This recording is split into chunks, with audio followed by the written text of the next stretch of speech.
today, another car leaving to another Premiership footballer. This one is a brand new Range Rover Hybrid going to the man himself, Ryan Fraser at Newcastle United. Take a look.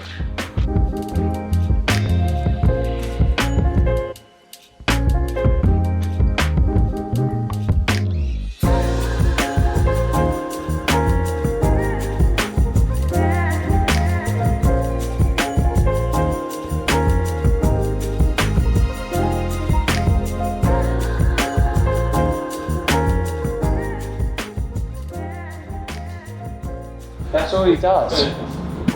Oh, I'm getting a drink. One last time, go for it. Hi, I'm Owen, I'm part of the vehicle prep team. I feel like you've only captured boring stuff of me so far. Yeah, so we haven't shot anything Fun? that fun with you yet, so maybe we go and shoot something fun.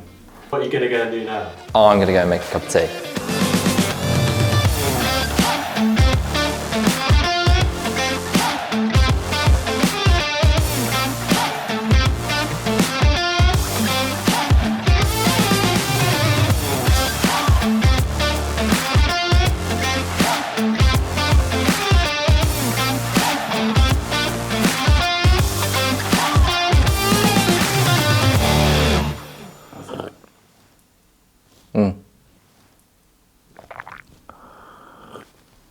Perfect.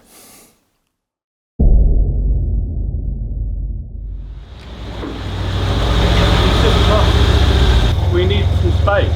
I need to make videos out here, get this car advertised. The garage is full, the car park's full, the road's full, everything. Like we're literally taking up 7 spaces on the road. And I can't get anything advertised if we've got no space. Because our showroom is so full of cars right now, we've had to offload some of them at the storage facility that we have access to up here. This storage place is actually owned by Brian. He is Bramshaw. You might well remember them in the 80s and the 90s. They were where we are now. And they were selling Ferrari F40s and Testarossas, and they were churning them out. The reason I'm bringing you with me is because the cars that are in there are absolutely outrageous.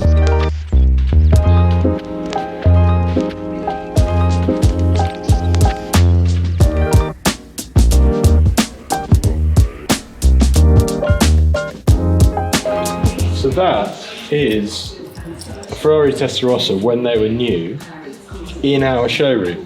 That's in the car park now where I take the pictures. So at some point in the late 80s, I would imagine.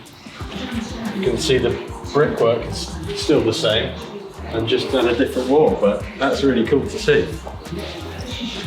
2 911Rs. If you know 911s, that's absolutely nuts. Have 2 side by side.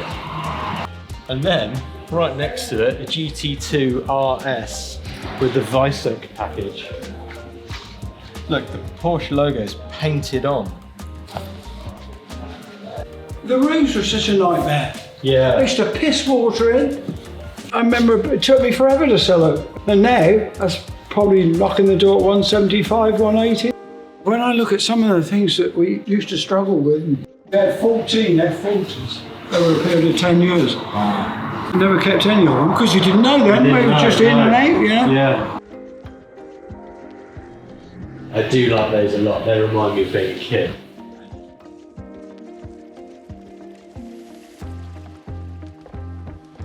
I really want one. I really want a 90s car. And I just can't explain it because it'd probably be horrible. But the cool about classics is you can imagine the person that's bought that brand new. So like, this is probably a 94, 95 sort of car. You know, who's the guy or girl that's bought that new? What did they do? What's their story? What's their history? And you're buying part of their history when you buy a classic car, I think.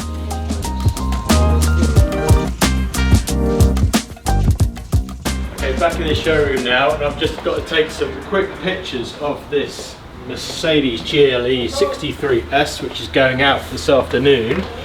to Gabrielle at Arsenal. You can see his shirt on the board there for the last car that we sold him. So yeah, this is going out to him this afternoon, so I'm going to take some pictures for social.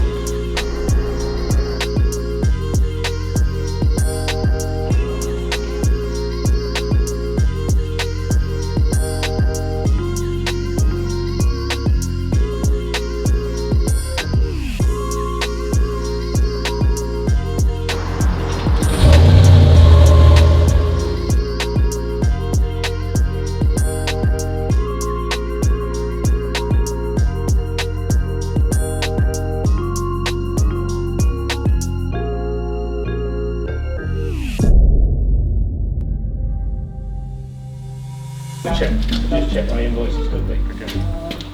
So as you can see, all the deliveries come up, organised chaos, all going everywhere, bits here, bits there, and nowhere to put it all.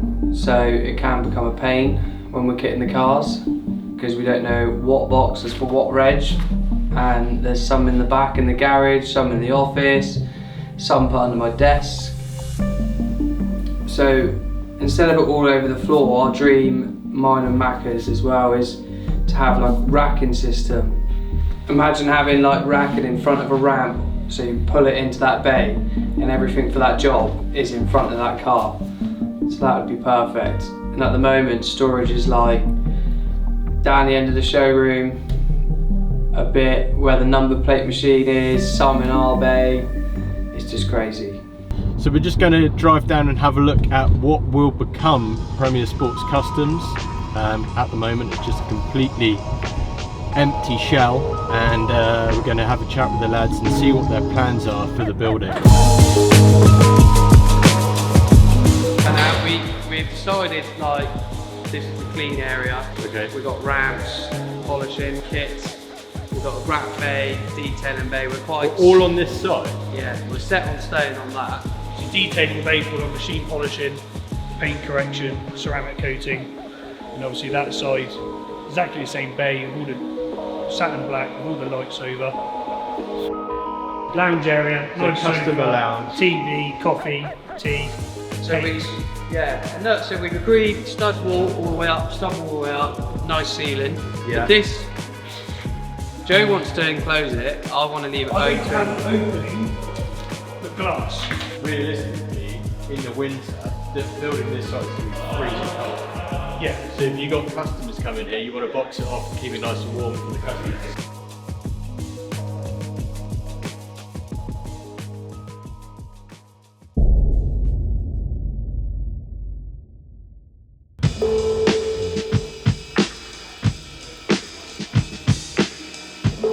Stressful times.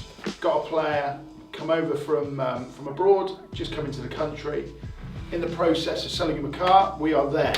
Deal is done, waiting for payout, delivery for tomorrow. Disaster strikes.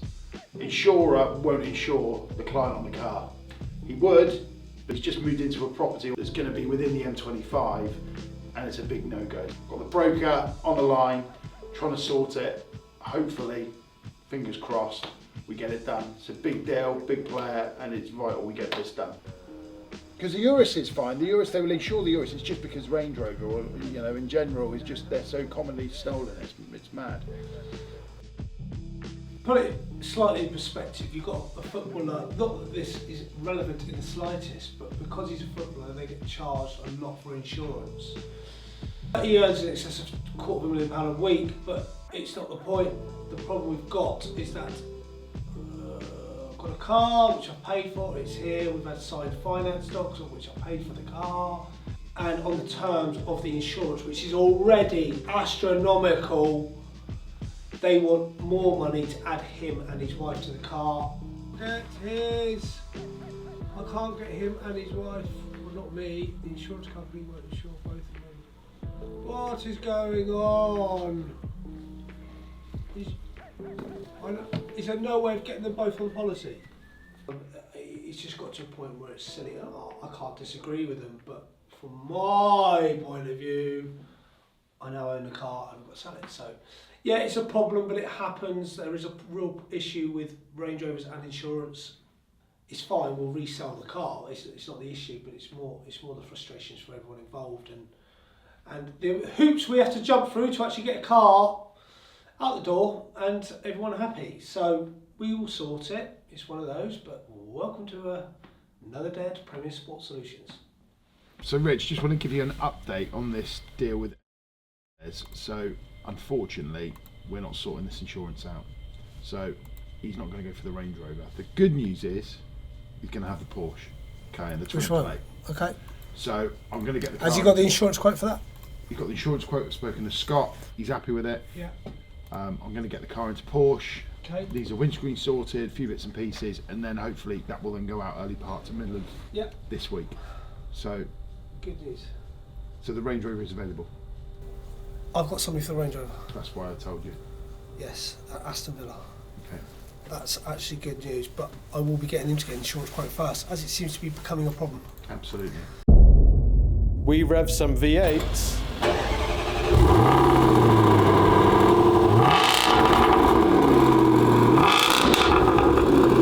The boys build a Defender, and Dean's dreams are on the line. Otherwise, our dream of the detailing bay and wrap bay will be no more.